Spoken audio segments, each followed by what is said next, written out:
네, 하이쌤 여러분들 안녕하세요. 이렇게 만나 뵙게 돼서 정말 영광입니다. 네, 저는 천안업송고등학교에서 국어 교과를 담당하고 있는 교사 최소연이라고 합니다. 정말 반갑습니다. 네, 제가 오늘 하이쌤들의 일정을 보았는데요. 오전부터 지금까지 교육 받으시느라 진짜 고생 많으셨을 것 같아요. 그래서 저에게 이렇게 귀한 시간을 내어주신 선생님들께 보답을 하기 위해서 멘토링을 앞두고 고민되실 법한 일들에 대한 고민들을 제가 시원하게 긁어드릴 수 있는 강의를 준비해 오려고 많이 노력을 했는데요.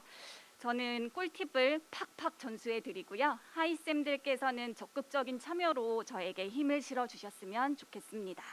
네, 그럼 본격적으로 오늘 어떤 이야기를 나눌지 살펴보도록 할게요.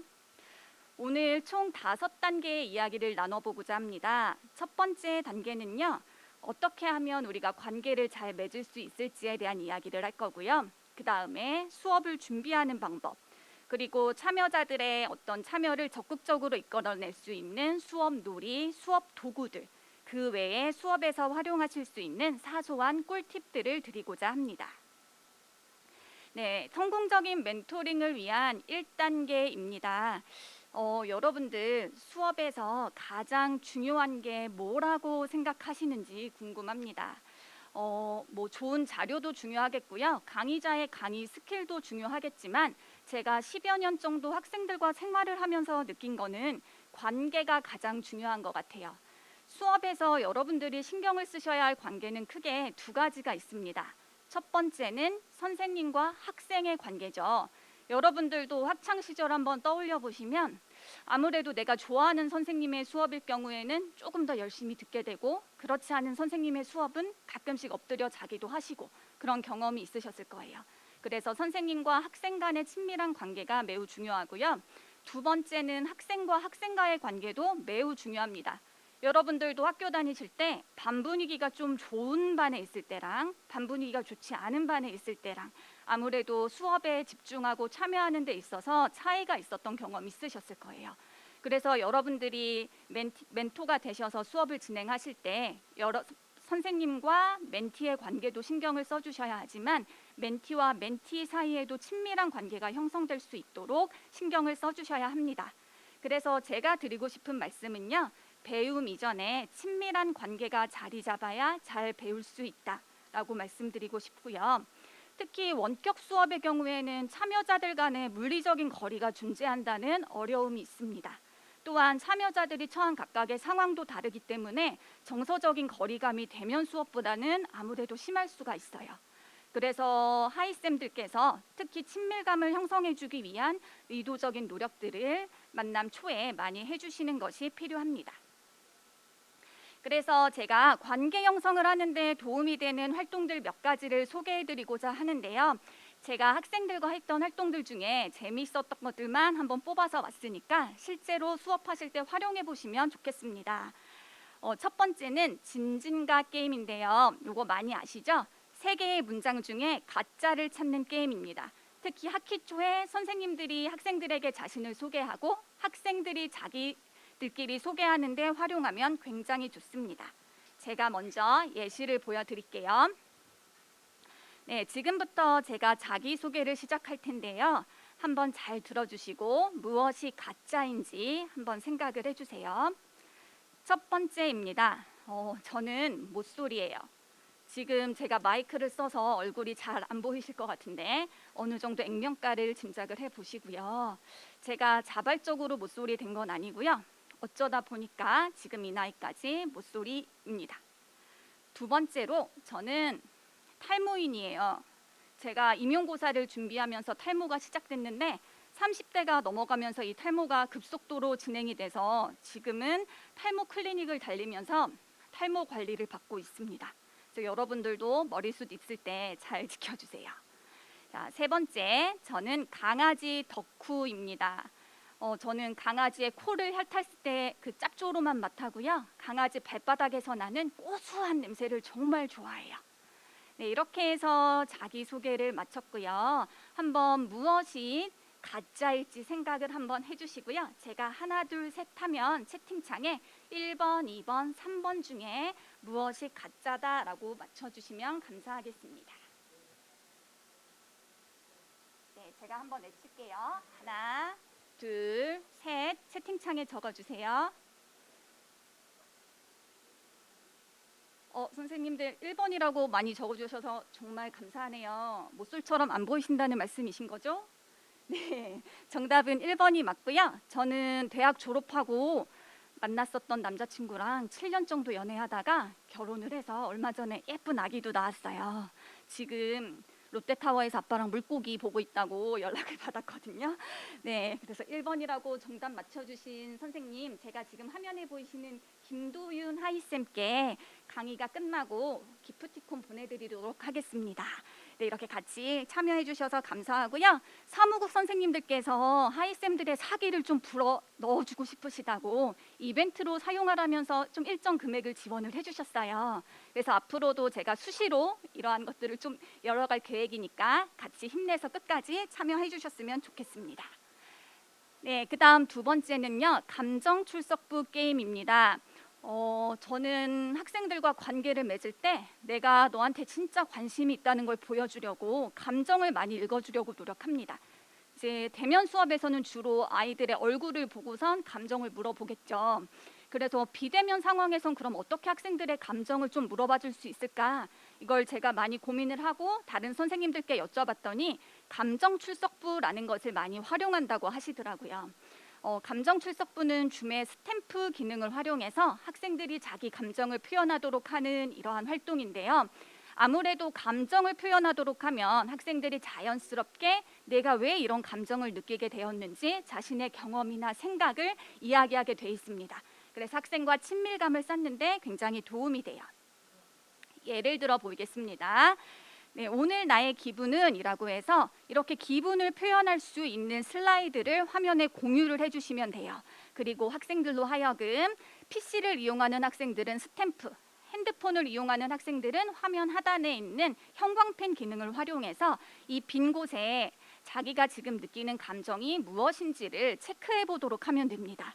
그러고 나서 학생들이 체크를 마치면 왜 이런 기분이 들었니? 라고 이야기를 나누면서 자연스럽게 대화를 이끌어 나가실 수 있을 것 같습니다. 네, 그래서 이러한 감정 출석부 활용해 보시면 학생들과 친밀감을 형성하는 데 도움이 될 것 같고요. 네, 그리고 이 감정 출석부 기능은요. 이렇게도 한번 활용을 해볼 수 있을 것 같습니다. 이 박스 부분을 봐주시면 돼요. 감정 신호등 게임인데요. 학생들에게 지금 너네가 느끼는 기분과 비슷한 물건을 한번 방에서 찾아서 가져와 봐 라고 하고 시간을 좀 제한해 주시는 게 필요할 것 같아요. 1분 시간 줄게. 그리고 나서 학생들이 물건을 가지고 오면 카메라에 그 물건을 비춰주게 하고 왜 이런 물건을 선택했는지 자신의 감정이 어떠한지 돌아가며 대화를 나누는 방법으로 진행할 수도 있겠습니다. 아무래도 원격 수업의 경우에는 긴 시간 화면 앞에 앉아 있어야 되기 때문에 집중도가 좀 떨어지게 되죠. 그래서 이렇게 몸을 움직이는 활동들을 중간에 병행해 주는 것이 효과가 좋다고 합니다. 그래서 이렇게 두 가지 알려드렸습니다. 세 번째 게임은요, 텔레파시 게임이라는 건데요. 이것도 간단하지만 학생들과 같이 해보면 재밌습니다. 제가 좀 준비해온 예시를 보여드리면서 말씀드릴게요. 이게 잘 보일지 모르겠네요. 이렇게 종이를 준비해서요, 종이 앞면에 이렇게 적습니다. 뭐뭐 한 사람, 잘 안 보이시죠? 네, 뭐뭐 한 사람 이렇게 적어주고요. 종이 뒷면에는 이렇게 예상되는 사람 수, 내가 한 질문에 대해서 예스라고 대답하는 사람이 몇 명일지 예상되는 사람 수를 적어줍니다. 그리고 나서 발표자를 제외한 모든 학생들은요, 비디오를 끄도록 시키는 게 중요해요. 좀 참여를 계속 유도하는 방법이죠. 그리고 나서 발표자가 화면에 대고 자신이 쓴 질문을 읽어보게 합니다. 예를 들어서 아이유를 좋아하는 사람, 이렇게 해서 발표를 하면 이 질문에 예스라고 생각하는 사람만 비디오를 켜는 겁니다. 이렇게 비디오를 켜고 나면 발표자는 나는 32명이라고 예상했었어 라고 발표를 해주고요. 이렇게 예상한 사람 수와 켜진 비디오 수가 같다면 텔레파시가 통한 거겠죠. 그렇지 않다면 텔레파시가 통하지 않은 거일 거고요. 이렇게 진행하시면서 뭐 박수를 쳐주면서 맞았을 경우에는 보상을 해주신다던가 아니면 득점을 해주면서 게임의 방법으로 응용해 주셔도 좋을 것 같습니다. 네, 네 번째는 이심전심이라는 게임이고요. 이거는 예능에서 많이 보셨을 거예요. 두 명이 짝이 되어 문제의 답을 하나, 둘, 셋 하면 동시에 외치는 게임입니다. 그리고 나서 같은 답을 외치면 점수를 획득하게 되는 게임이죠. 이 경우에는 선생님들이 직접 만드실 필요가 없고요. 제가 사이트를 하나 가지고 왔습니다. 반부즐이라는 사이트인데요. 한번 같이 들어가 볼게요. 네, 여기 보시면 여러분은 중국집에서 무엇을 주문합니까? 뭐 부먹입니까? 찍먹입니까? 이렇게 이심점심 게임을 할 수 있는 재미있는 퀴즈들이 이미 만들어져 있습니다. 그래서 여러분들이 여기에 있는 질문들을 활용해서 학생들하고 게임을 하시면 되고요. 여기에 있는 플레이 버튼 눌러서 바로 하시면 돼요. 그래서 팀 수는 2명이다. 뭐 질문은 16개를 사용하겠다. 해서 여기에 있는 클래식 버튼을 누르셔서 시작을 하시면 됩니다.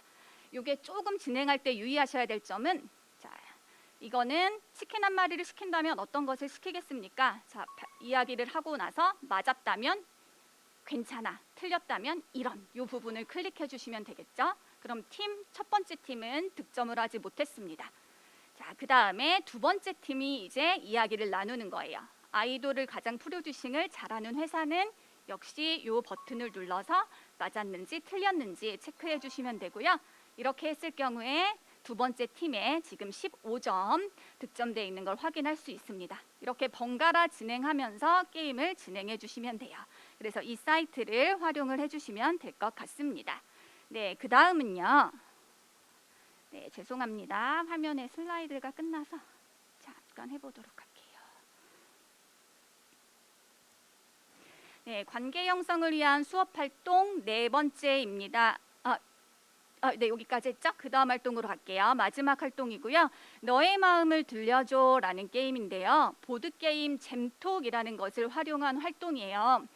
그래서 선생님은 오늘 나눌 대화가 무엇인지 주제를 안내를 해주고요. 그리고 나서 선생님부터 차례대로 먼저 이야기를 해주시는 게 좋습니다. 예를 들어서 생일날 가장 받고 싶은 선물은 가장 기뻤을 때는 언제인가? 신고하기 싫은 사람은 어떤 사람인가? 이러한 질문들을 던져보고 대화를 돌아가면서 나누면 학생들의 경험과 생각을 공유할 수 있겠습니다. 특히 뭐 이러한 주제가 좀 궁금하신 선생님들께서는 검색창에 잼톡이라고 적어보시면 몇 가지 좀 후기들을 보면서 질문들을 수합하시면 될 것 같아요. 이렇게 관계 형성을 위한 수업 활동을 말씀을 드렸고요. 저는 3월 초에 한 1주에서 2주 정도는 수업을 하지 않아요.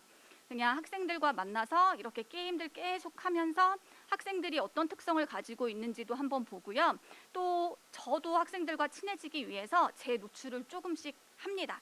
다만 이제 선생님들께서는 내가 어느 정도까지 멘티들에게 나를 노출할 건가, 개인정보를 노출할 것인지 좀 그 기준은 있으셔야겠죠. 네, 그래서 이렇게 가지면서 학생들과 좀 친밀감을 쌓는 초석들을 3월 초 첫째 주, 둘째 주쯤에 갔는데요. 지금 하이쌤들께서도요. 바로 수업을 진행하시기보다는 뭐 1시간, 2시간 정도는 먼저 이렇게 관계를 형성하기 위한 활동을 하시고 나서 그 다음에 수업에 들어가시는 게 원활한 수업을 하는데 더 도움이 되지 않을까라고 생각이 됩니다. 네, 그럼 이 외에도 제가 간단하게 할 수 있는 수업 게임들 몇 가지만 더 소개해 드릴게요. 첫 번째는 클로즈업 사진을 보고 무엇인지 알아맞히는 겁니다. 그림판 같은 데에다가 사진의 일부를 확대한 다음에 화면 공유를 합니다. 그리고 이게 무엇인지를 학생들로 하여금 맞추게 하는 게임이고요. 두 번째는 요거 아는 형님에서 많이 보셨죠? 제가 학생들하고 해봤는데 진짜 반응 좋아요. 그래서 전주만 딱 들려주고 이게 무슨 노래인지 알아맞히는 것. 이것도 굉장히 재밌게 할 수 있습니다. 그다음 숨은 그림 찾기도 선생님들께서 줌 기능 활용해서 굉장히 많이 활용을 하시더라고요. 그래서 이러한 활동들도 간단하게 소개를 드렸고요. 그럼 다음 내용으로 넘어가도록 하겠습니다. 네, 성공적인 멘토링을 위한 2단계 수업 기획하기인데요. 학생들과 관계의 초석을 잘 닦았다면 이제 좋은 수업을 학생들에게 보여주어야 되겠죠. 자, 그래서 제가 이 수업을 하는 구체적인 방법과 절차에 대한 팁을 좀 드리고자 합니다. 일반적인 수업은 이렇게 5단계로 진행이 됩니다. 학습자의 동기를 유발해주고요. 그 다음에 수업 목표가 무엇인지 안내를 한 뒤에 무엇을 가르칠지 개념 학습을 좀 하다가 이 개념 학습한 것을 실제로 적용해보는 학습 활동을 하고요. 마지막으로 배운 내용 정리하고 평가하는 이런 5단계를 거치게 돼요. 자, 이 각각의 단계에서 수업 준비하실 때 고려할 사항이 뭔지 좀 상세하게 말씀을 드리도록 할게요. 네, 첫 번째입니다. 동기 유발인데요. 제가 수업의 절차 중에 가장 중요하다고 생각하고 가장 시간을 기울여서 준비하는 부분이 바로 이 부분입니다. 학습자의 학습 동기를 유발하는 건데요.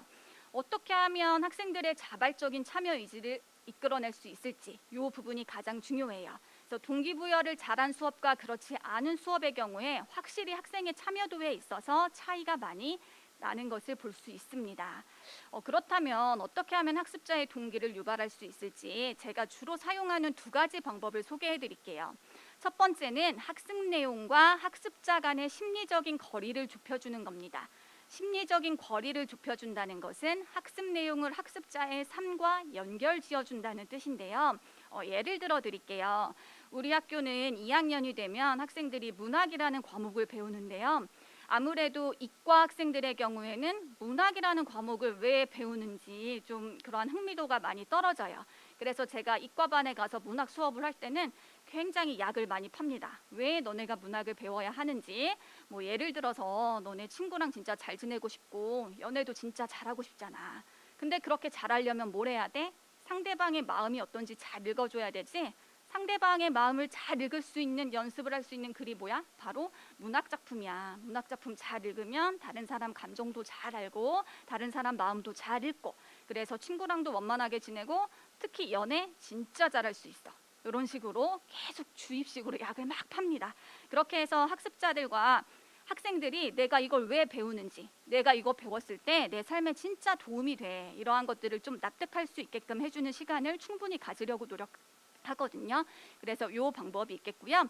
2번째 방법은 학생들의 지적 호기심을 자극하는 방법입니다. 말은 거창하게 써놨지만 쉬워요. 말 그대로 질문을 활용한다라는 뜻인데요. 예를 들어서 좋은 멘토에게는 5가지 특징이 있어요. 그냥 뭐 이렇게 단정적으로 말하기보다는 좋은 멘토에겐 어떤 특징이 있을까요? 질문을 던져서 학생의 호기심을 자극해주고 답을 직접 생각해보는 시간들을 갖도록 해주는 겁니다. 뭐 사회나 과학 교과 같은 경우에는 이렇게 질문을 잘 활용해서 학습자의 호기심을 자극해 주는 것이 가능할 것 같아요. 네, 그다음은 수업의 목표가 무엇인가인데요. 수업 목표라는 말은 조금 낯설 수도 있을 것 같아요. 수업의 목표를 학생의 관점에서 표현하면 학습 목표입니다. 이 학습 목표, 즉 수업 목표를 달성하는 것을 최우선에 두고 수업을 준비를 해주셔야 합니다. 그래야 수업이 다른 방향으로 새지 않고요. 학생들도 수업이 끝났을 때 오늘 내가 뭘 배웠구나 확실하게 인지할 수 있어요. 네, 그리고 이 수업 목표라고 하는 것은 교과서에 제시가 돼 있기 때문에 지금 저와 함께 예시를 보시면서 교과서를 활용해서 파악을 해주시면 됩니다. 우리 교과서의 첫 번째 단원에 문학의 빛깔이라는 단원이 있고요. 그 다음 페이지를 보면 이렇게 학습 목표가 나와 있습니다. 학습 목표가 2가지가 있는데 제가 2번째 학습 목표만 한번 같이 살펴볼게요. 읽어보겠습니다. 갈래의 특성에 따른 형상화 방법을 중심으로 작품을 감상한다. 선생님들, 우리 여기만 보면 바로 뭘 가르치고 뭘 알아야 하는지가 딱 나오죠. 학생들이 먼저 알아야 되는 거는 문학 갈래에 따라 형상화 방법이 어떻게 달라지는지를 알아야 돼요. 이걸 배워야 되겠죠? 이걸 배웠으면 이제 어떻게 해야 돼요? 문학 갈래에 따른 형상화 방법을 고려해서 실제로 작품을 감상하는 활동을 해야 합니다. 이렇게 교과서에 있는 학습 목표를 분석하셔서 무엇을 가르치고 학생들이 무엇을 하게 해야 할지를 분석해 주시면 됩니다. 네, 그 다음 3번째는요. 무엇을 가르칠 것인가를 결정하는 단계인데요. 학습 목표에 도달하기 위해서 꼭 알아야 하는 핵심 개념이 무엇인지를 분석하는 단계입니다. 네, 제가 선생님들께 드리고 싶은 당부는요. 한 차시에 너무 많은 내용을 담으려고 하실 필요는 없다라는 겁니다.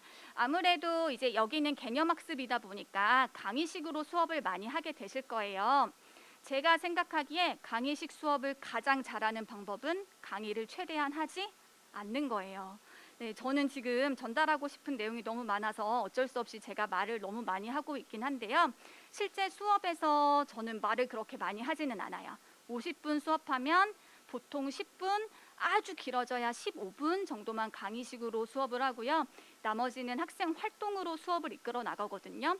원격 수업도 마찬가지라고 생각합니다. 아무래도 대면 수업보다 집중이 더 어려운 상황이기 때문에 진짜 학습 목표 도달하는데 꼭 필요한 핵심 개념만 추출하셔서 짧게 강의로 제시하시고 나머지는 학생 활동으로 이끌어 나가는 게 학습자의 참여를 이끌어낼 수 있는 수업 방법이라는 생각이 듭니다.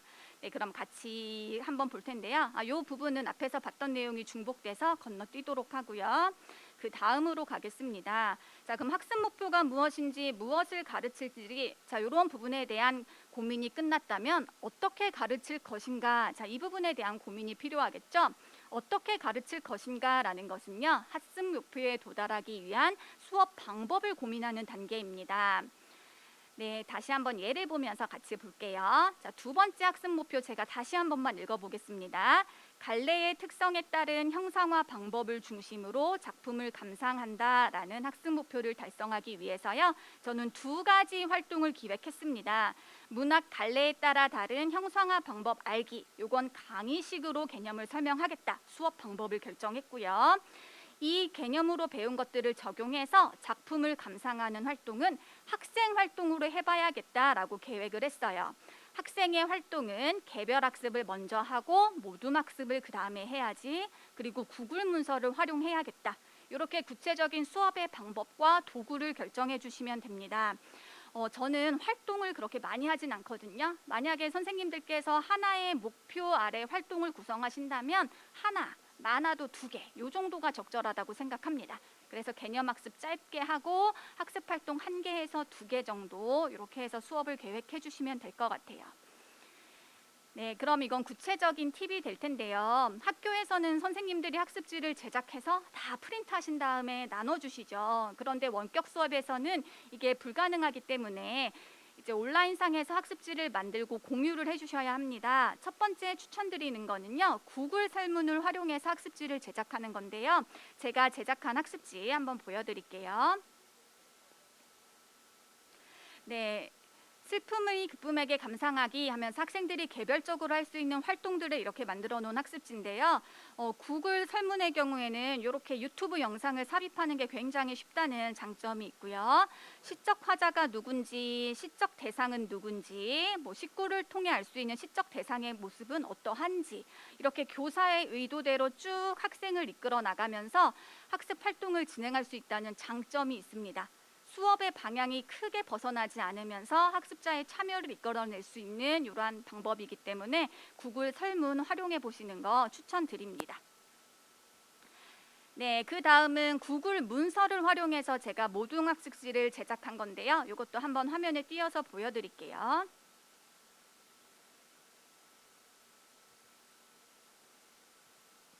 네, 우리 구글 문서의 가장 좋은 점은요. 학생들이 누구나 와서 쓸 수 있고 수정할 수 있는 점이 가장 좋죠. 특히 이렇게 학생들이 누가 이러한 부분을 작성했는지를 선생님이 바로 확인할 수 있기 때문에 좋습니다. 그래서 학생이 공동으로 협력해서 어떤 활동을 해보게 하고 싶다라고 하실 때는 구글 문서 활용해 보시기를 추천드립니다.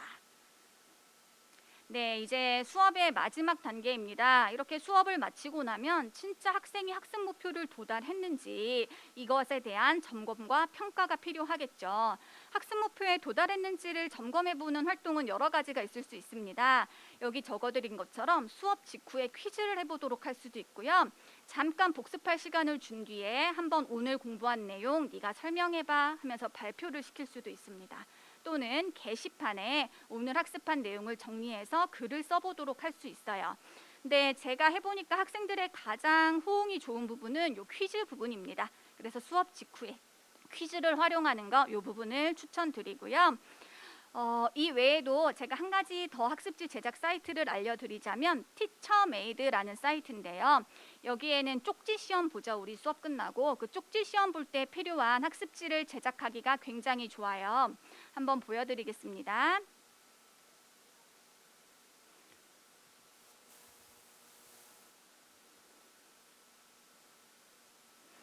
네, 이렇게 보시면 이렇게 연결하는 문제도 풀어볼 수 있고요. 또 이렇게 단답식 문제도 가능합니다. 그리고 이렇게 객관식 문제도 가능하고요. 이렇게 문제를 다 푼 뒤에 학생이 제출을 하면 네, 제가 막 찍어서 그런지 0%네요. 빵점이라는 점수를 받았다. 이렇게 바로 결과도 확인이 가능합니다.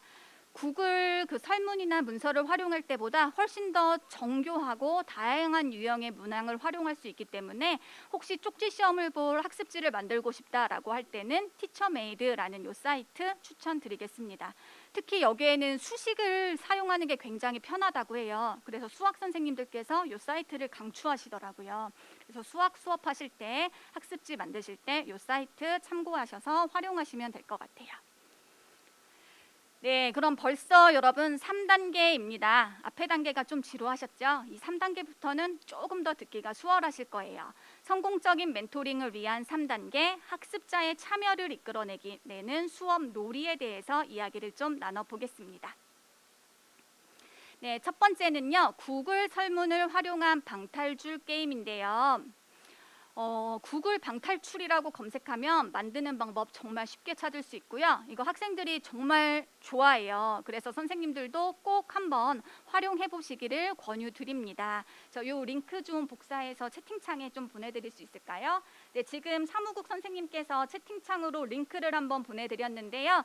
하이쌤 여러분들 지금 이 링크 들어가셔서 한번 방탈출 게임 직접 해보세요. 제가 1분 시간 드릴 텐데요. 이 1분 시간 드리고 나서 방탈출한 선생님들이 몇 분이나 계신지 한번 확인을 해보도록 하겠습니다. 네, 지금부터 1분 드리겠습니다.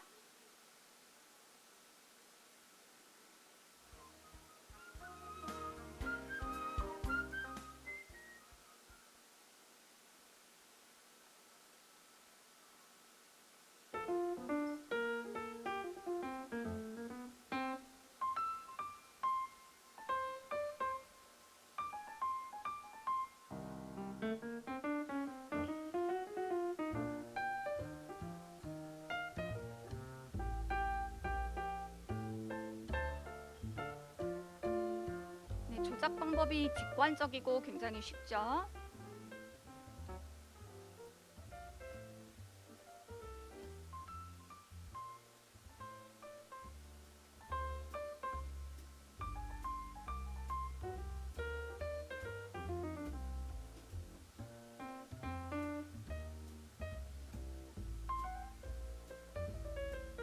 네, 1분 지났고요. 선생님들 여기까지 한번 풀어보겠습니다.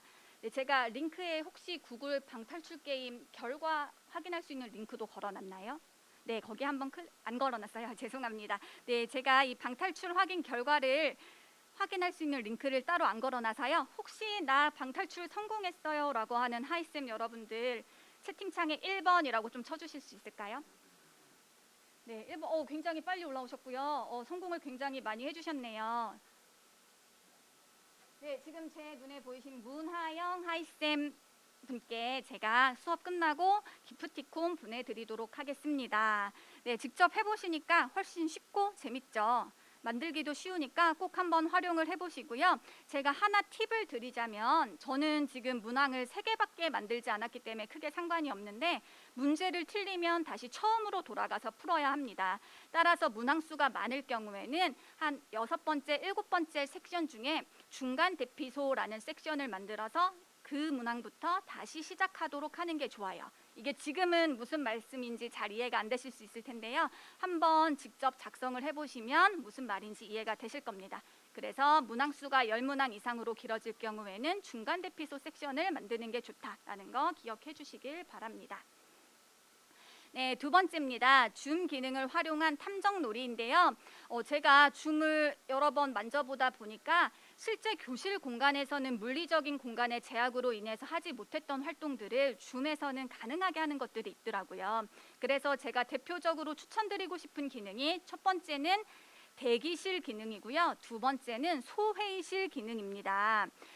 이거 제가 한번 설명을 좀 드려볼게요. 학습자 중에 한 명을 선택해서 탐정의 역할을 하도록 배치를 합니다. 그리고 탐정의 역할을 맡은 학생을 대기실에 배치를 해주시면 돼요. 그럼 이 학생은 회의실에서 무슨 대화가 오고 가고 있는지를 알지 못합니다. 그리고 나서 교사는 회의실에 있는 학생들에게 암호를 제시해 줍니다. 이 암호는 오늘 학습한 내용 중에 하나의 단어가 되겠죠. 그리고 나서 회의실에 있는 학생들은 탐정이 이 암호가 무엇인지 알아차릴 수 있도록 힌트 단어들을 하나씩 종이에 적습니다. 그리고서 채팅창에 나는 이 단어 적었어 라고 공유하면서 힌트 단어가 중복되지 않게 논의하는 게 필요하겠죠. 그리고 나서 탐정을 회의실로 선생님이 다시 불러오면 회의실에 있던 학생들은 종이를 들어서 카메라에 힌트 단어를 비춰줍니다. 탐정은 회의실로 돌아와서 그 단어를 보고 암호를 맞추면 되고요. 제가 진행해보니까 너무 많이 진행하면 좀 루즈해지고요. 한 5번 정도 반복해서 하는 게 적절한 것 같습니다. 네, 그럼 제가 지금 이렇게 직접 실습해보긴 어려울 것 같고요. 예시로 힌트 단어를 3가지를 불러드릴 테니까 이거에 대한 암호는 뭐다라는 걸 아실 수 있는 하이쌤께서는 채팅창에다 한번 오늘의 암호는 뭐다라고 답을 적어주세요. 자, 힌트 단어입니다. 첫 번째 유산슬, 두 번째 지미유, 세 번째 국민 MC입니다. 네, 박정용 하이쌤께서 가장 먼저 답을 적어주셨네요. 유재석, 이게 바로 오늘의 암호였습니다. 이런 식으로 암호를 맞추면 되고요. 지금 제가 호명했었던 하이쌤께 강의가 끝나고 역시 기프티콘 보내드리도록 할게요. 같이 참여해 주셔서 정말 감사합니다. 네, 이제 세 번째인데요. 이 세 번째 활동은 게임이라기보다는 수업 활동 중에 하나라고 생각을 해주시면 될 것 같습니다. 서로 가르치기 활동이고요. 둘씩 학생들을 짝을 지어서 문제를 맞힐 사람과 설명할 사람으로 역할을 나눠주세요. 그래서 문제를 맞힐 사람은 아까 말씀드렸던 대기실 기능을 활용해서 대기실에 배치를 해주시고요. 회의실에 남아있는 학생들은 선생님과 같이 그날 배운 내용을 5분 정도 같이 복습을 합니다. 그리고 나서 대기실에 있는 학생들을 다시 불러온 후에 줌의 소회의실이라는 기능을 활용해서 모둠별로 학생들을 소회의실 기능에 배치해 주세요. 그래서 선생님과 함께 복습한 친구들이 대기실에 돌아온 사람들을 가르치도록 합니다. 역시 5분 정도가 좋고요. 이렇게 가르치는 활동이 끝나면 전체 회의실에서 선생님은 미리 준비한 문제를 제시해 놓고 문제를 마치기로 한 학생들은 하나 둘 셋 하면 종이에 답을 적어서 카메라에 보이도록 들어 올리는 이런 활동을 할 수 있습니다. 저는 주로 이런 활동을 언제 쓰냐면요. 내가 이거 설명하면 100% 학생들 잔다라는 촉이 오는 그런 단원들이 있어요.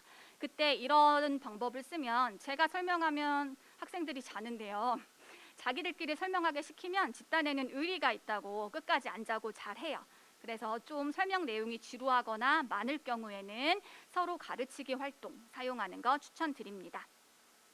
네 번째는 전문가 학습인데요. 이것도 설명할 양이 좀 방대할 때 제가 활용하는 방법인데요. 각 학생들에게 공부할 주제와 자료를 제시해 줍니다. 그리고 나서 각 학생들은 각자 맡은 주제를 열심히 공부를 해요. 여기서 제가 꿀팁 하나 드리자면 줌의 소회의실 기능을 굉장히 잘 활용할 수 있다라고 말씀을 드렸죠. 공부를 하던 학생이 저 이거 모르겠어요 하고 선생님한테 설명을 해줄 것을 요청하면 그 학생을 소회의실로 배치한 다음에 선생님도 소회의실로 들어가셔서 1대1로 지도를 해주실 수가 있습니다. 네, 이렇게 해서 각자 맡은 주제를 공부하는 시간이 끝나면 자신이 공부한 내용을 친구들에게 가르쳐주면 돼요. 근데 이때 가르쳐주는 활동에서 끝나지 않고 가르쳐준 내용을 한 번 더 발표해 보도록 하거나 퀴즈를 통해 다시 한번 확인하는 이런 활동들을 덧붙여서 할 수가 있습니다. 예를 들어 보여드리겠습니다. 제가 서사갈래의 이해라는 단원을 했을 때 썼던 학습 자료인데요.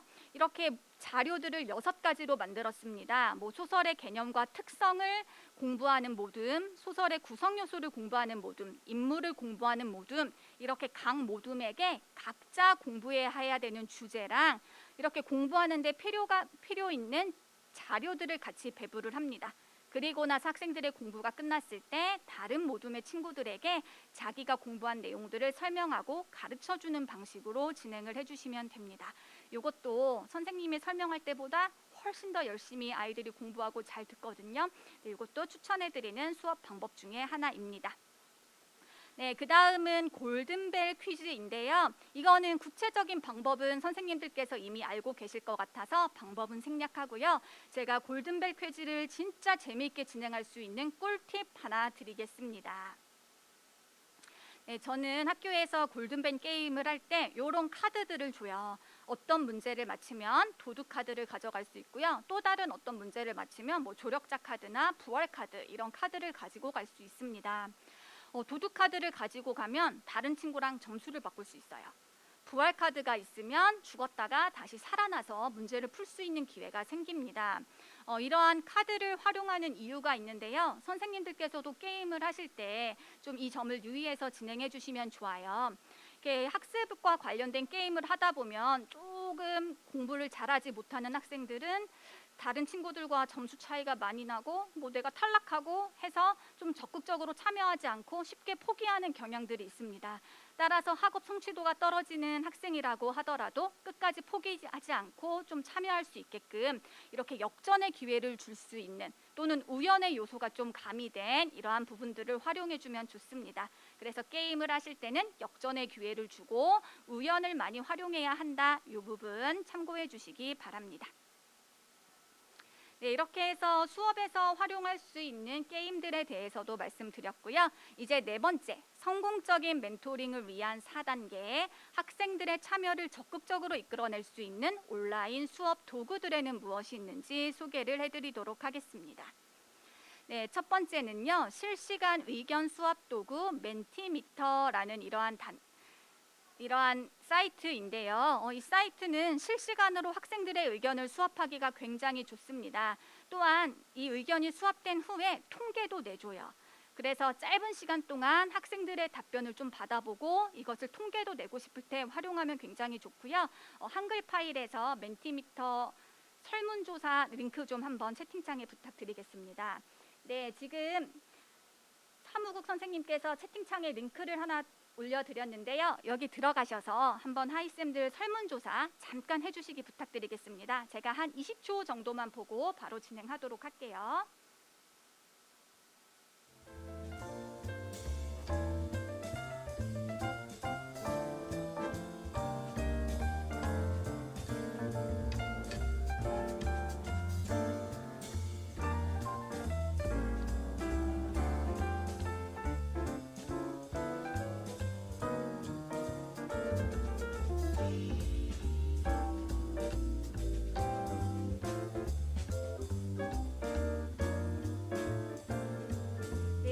감사합니다. 설문조사는 여기까지 한번 하기로 하고요. 네, 다시 한번 그럼 설문조사 결과를 볼 수 있는 링크 채팅창에 부탁드리겠습니다. 네, 여기 한번 결과 링크 들어가셔서요. 하이쌤들 중에는 어떤 혈액형이 많은지 저한테 한번 말씀을 해주실 수 있을까요? 채팅창에 부탁드릴게요. 어떤 혈액형이 가장 많나요? 네, O형이 가장 많네요. 가장 먼저 답변해 주신 고현탁 선생님께 강의 끝나고 역시 기프티콘 보내드리도록 할게요. 네, 이렇게 실시간 의견 수합 그리고 통계까지 쉽게 볼 수 있는 멘티미터라는 사이트 소개해 드렸습니다. 네, 2번째 사이트는요. 자료를 공유하고 피드백을 주는 데 좋은 사이트예요. 패들렛이라는 사이트입니다. 이 사이트의 경우에는요. 글쓰기도 가능하고요. 또 사진하고 영상 첨부하는 게 굉장히 쉬워요. 그래서 학생들의 과제물을 받아보기 좋고요. 또 댓글을 달거나 좋아요 표시가 가능하기 때문에 학생들 간의 소통을 이렇게 좀 증진시키는 데도 많은 도움이 됩니다. 네, 한번 볼게요. 제가 하나 이렇게 만들어 봤는데요. 멘토링 수업 고민 타파. 자, 하이쌤 여러분들의 새로운 도전을 응원합니다. 멘토링 수업을 앞두고 생긴 고민을 적어주세요. 이렇게 패들렛 담벼락을 하나 만들었습니다. 여기 보시면 화면 하단에 플러스 버튼이 있죠? 이 버튼을 누르셔서 글을 작성해 주시면 돼요. 네, 뭐 이렇게 글을 작성하면 여기 보시면 좋아요 버튼도 누를 수 있고요. 그리고 댓글도 이렇게 써줄 수 있습니다. 이렇게 학생들과 소통할 수 있는 요소들이 많은 사이트이기 때문에 추천드리고요. 제가 좀 수업을 진행해 봐야 알 것 같은데 혹시라도 오늘 질의응답 시간을 만약에 못 갖게 된다면 여기 패들렛에다가 적어주시면 제가 확인하고 꼭 답을 달아드리겠습니다. 일단 어떻게 진행될지는 시간 여부를 한번 보도록 하고요. 그래서 학생들과 소통하고 다양한 생각들을 모을 수 있는 사이트 패들렛 이것도 활용해 보시길 추천드려요. 네, 그 다음은요. 제가 여기 오타가 났습니다. 띵커벨이 아니고 띵커벨이라는 이러한 사이트고요. 이 띵커벨이라는 사이트에서는요. 다양하게 뭐 퀴즈도 풀 수 있는 툴도 제공하고요. 토익 토론을 할 수 있는 툴도 제공을 해줍니다. 이렇게 다양한 기능을 지원해주고요. 나중에 여러분들께서 이제 퀴즈를 만든 다음에 공유하기 버튼을 누르면 과제형을 선택할 것이냐 와이파이 온 기능을 선택할 것이냐라고 나옵니다. 과제형을 해주시면 혼자 이제 문제를 풀게 되는 거고요. 와이파이 온 기능을 하면 같이 풀기 기능이 된다고 합니다. 근데 제가 학생들과 제 PC에서 해봤을 때는 이 같이 풀기 기능이 약간 좀 잘 안 작동이 안 하더라고요. 그래서 저는 일단 과제형만 이용해서 학생들과 활용을 해봤고요. 일단은 굉장히 퀴즈 문제를 입체적으로 제시할 수 있고 또 나중에 순위가 쫙 나옵니다. 그래서 이 순위를 확인할 수 있어서 학생의 흥미를 끄는데 굉장히 좋아요. 네, 그래서 다시 한번 이 띵커벨 퀴즈 사이트 채팅방에 링크 한번 부탁드리겠습니다. 네, 지금 채팅방에 이 띵커벨 문제 풀기 링크가 들어가 있는데요. 선생님들 한번 들어가셔서 문제 풀어보시기 바랍니다. 제가 1분 정도 시간을 드릴게요. 네, 한글 맞춤법과 관련된 이러한 문제이고요. 한번 내 맞춤법 실력이 어떤지 점검을 해주시기 바랍니다.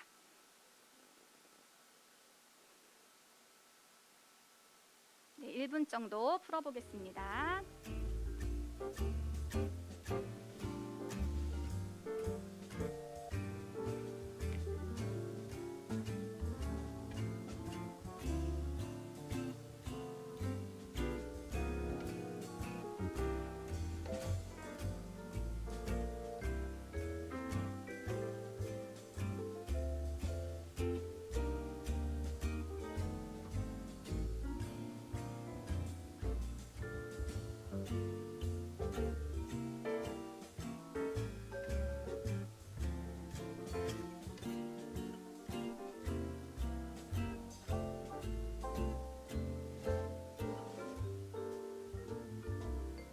네, 선생님들 여기까지 퀴즈 한번 풀어보고 마치도록 하고요.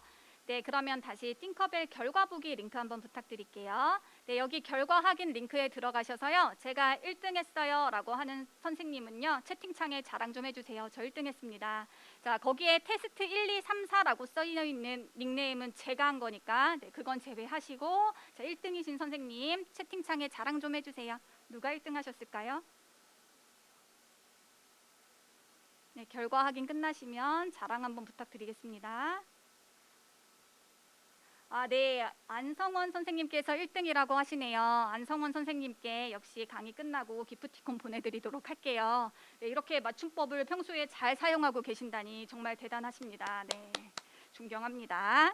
네, 이렇게 띵커벨 사이트도요. 이렇게 퀴즈 문제를 푸는데 활용해 볼 수가 있습니다. 네, 다만 여기서 하나 유의점을 말씀드리자면은요. 저는 학생들에게 이 문제를 풀라고 할 때는 제 본명을 쓰지 말고 닉네임을 쓰라고 합니다. 혹시라도 이제 점수가 낮은 학생들이 다른 친구들과 좀 이렇게 비교하면서 상처받을까봐 이러한 상황들을 좀 이제 피하고자 함이니까 이 부분도 염두에 두시면 좋을 것 같습니다. 네, 이제 그 다음 사이트는요. 워드월이라고 하는 사이트인데요. 이건 진짜 게임을 조작하는 것처럼 퀴즈 문제를 출제할 수가 있습니다. 제가 만든 것 하나 보여드리도록 할게요.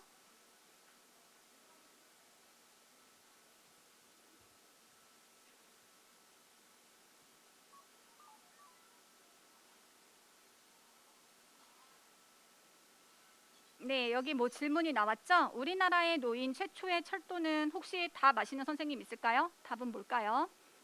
네, 경인선, 호남선, 경부선 뭘까요? 다 아시는 분은 채팅창에 한번 적어주세요. 네, 맞습니다. 경인선 이권우 하이쌤이시죠? 가장 먼저 답변을 해주셨죠? 네, 이권우 하이쌤께도 역시 기프티콘 보내드리도록 할게요.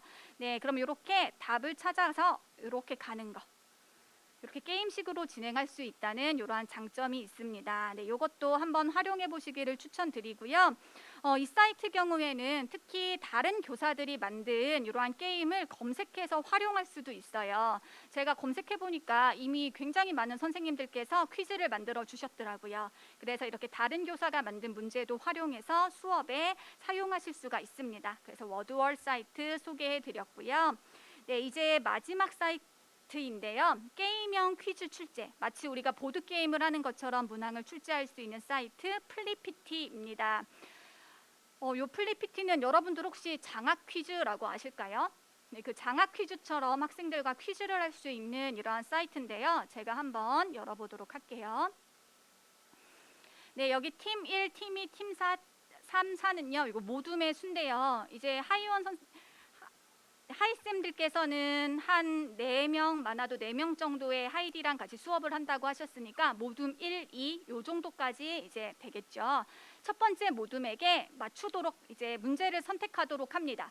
예를 들어서 넌센스 1번에 400점을 선택했다 하면 이렇게 들어가셔서 문제를 풀도록 하면 됩니다. 전주 비빔밥보다 늦은 비빔밥은 이렇게 문제를 풀고 예를 들어서 첫 번째 팀이 답을 맞췄다 하면 이렇게 체크를 해주시면 돼요. 나머지 팀은 X, X야 이렇게 체크를 해주시고 이렇게 답을 확인하시면 됩니다. 그리고 나서 나오면 첫 번째 팀에 400점이 득점되어 있는 걸 확인하실 수 있죠. 그래서 여기에 있는 문제들을 수업 내용과 관련되어 있는 문제로 바꿔주시면 돼요. 그 다음 제가 좀 전에 게임에 있어서 정말 중요한 건 우연의 요소랑 역전의 기회가 중요하다 말씀드렸는데요. 가운데 여기 이 버튼 보이시나요? 이 버튼을 누르면 막판 역전 퀴즈가 있어요. 그래서 이렇게 역전의 기회도 줄 수 있는 요소가 있는 게임이기 때문에 수업 내용과 관련된 내용으로 문제를 바꾸셔서 활용해 보시기를 추천드리겠습니다. 네, 이렇게 제가 학습자들의 참여를 이끌어낼 수 있는 온라인 수업 도구들에 대한 소개도 마무리를 지었고요. 네, 이제 오늘 마지막으로 제가 준비해온 내용입니다. 성공적인 멘토링을 위한 5단계, 성공적인 수업을 만들기 위한 아주 사소한 꿀팁이라 제가 이렇게 모아봤습니다. 네, 첫 번째는요. 하이쌤들께서 수업 시간이 120분이라고 하시더라고요. 그래서 이 120분이라는 수업 시간을 어떻게 운용할 수 있을지 이 부분에 대한 이야기를 나눠보고자 합니다. 기본적인 학습 시간은 학교 수업 시간과 동일하게 진행하시면 될 것 같아요. 50분 수업하고 10분 쉬는 시간 갖고 뭐 이게 가장 기본이 될 것 같은데요. 만약에 내가 맡은 멘티는 진짜 좀 수업에 집중하는 걸 어려워한다. 이런 경우에는 굳이 이 기본 학습 시간을 따라갈 필요는 없을 것 같고요. 뭐 25분 정도 수업을 하고 5분 쉬는 시간 뭐 이러한 것들을 4번 정도 반복하는 식으로 융통성 있게 운용을 해주시면 될 것 같습니다. 네, 그리고 긴 수업 시간을 재미있게 운용하는 방법은 바로 이 두 번째입니다. 교사의 설명은 줄이고 친구들과 함께 할 수 있는 즐거운 활동을 많이 만들어 주세요. 하이쌤들도 친구들과 대화 나누고 막 놀다 보면 굉장히 시간이 빨리 가는 거 느끼시죠? 학생들도 마찬가지입니다. 수업에서 선생님이 일방적으로 수업을 하는 것보다는 친구들과 같이 자유롭게 대화 나누면서 할 수 있는 활동을 제시해 줄 때 수업 시간이 훨씬 더 빨리 간다고 느낀다고 합니다. 그래서 이 두 번째 팁을 좀 생각해 주시면 될 것 같고요. 저는 일반적으로 수업을 할 때 제 설명은 많아도 30%, 그리고 그 나머지 시간들을 학생 활동으로 배분을 합니다. 그래서 선생님들께서 운영하시는 수업 시간에 따라서 교사의 설명과 학생의 활동 비중을 맞춰주시면 될 것 같습니다. 네, 두 번째는요. 이제 1대1 수업이 아니고 소그룹 수업이다 보니까 어떻게 할지 막막하실 수 있을 것 같아요. 1대1 수업의 경우엔 그래도 과외 같은 것도 해보시고 하면서 좀 경험이 있으셨을 텐데 소그룹 수업의 경우에는 낯설 수가 있을 텐데요. 이것에 대한 답도요. 사실은 앞서 말씀드린 답과 같습니다. 학생들은 친구들한테서 더 잘 배워요. 제가 학교에서 문법 수업을 하면요, 학생들에게 초콜릿을 다 2개씩 나눠주고 시작합니다. 진짜 힘들 때 이거 2번 먹어. 그래도 학생들이 나중에 결국 참고 못 참다가 쓰러져요, 하나 둘씩.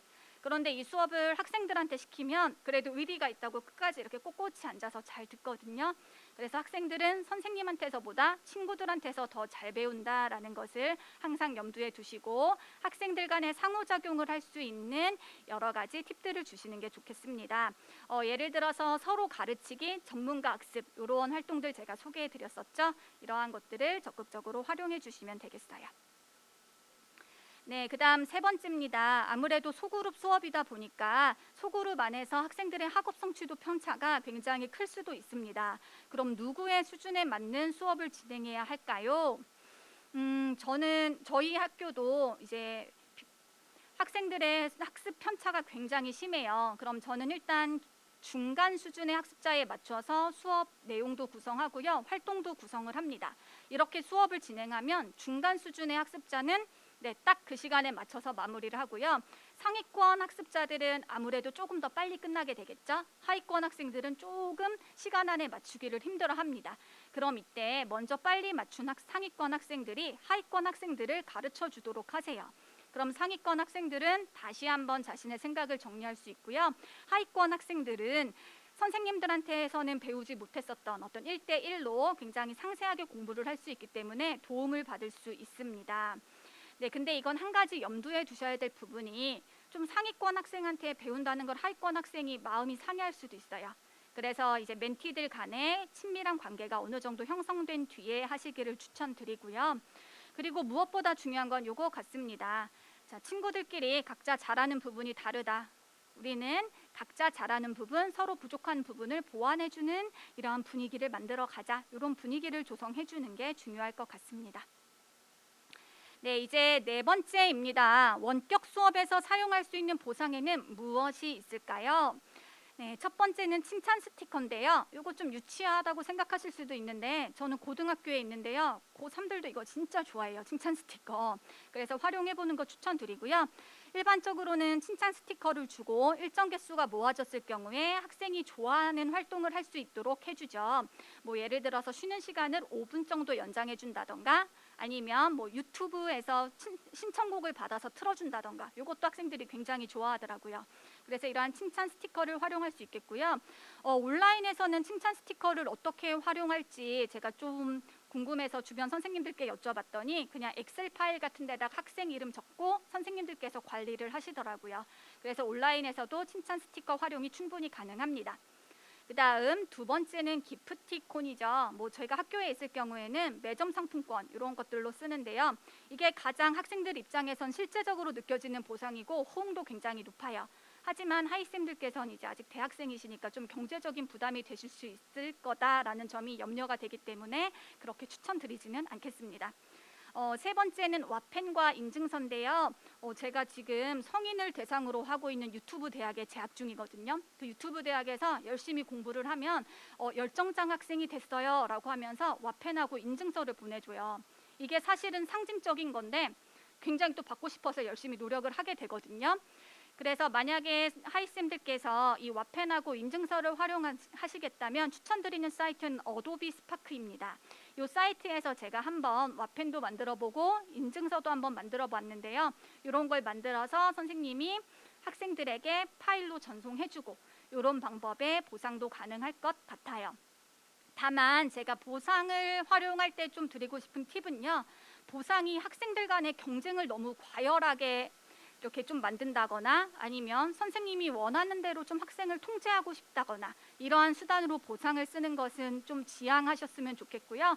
보상은 수업에 즐겁게 참여하기 위한 수단으로 가볍게 활용하시기를 부탁드리겠습니다. 네, 그럼 오늘 제가 준비한 마지막 팁인데요. 정말 꼭꼭 전달해드리고 싶은 꿀팁입니다. 피드백을 적극적으로 활용하세요.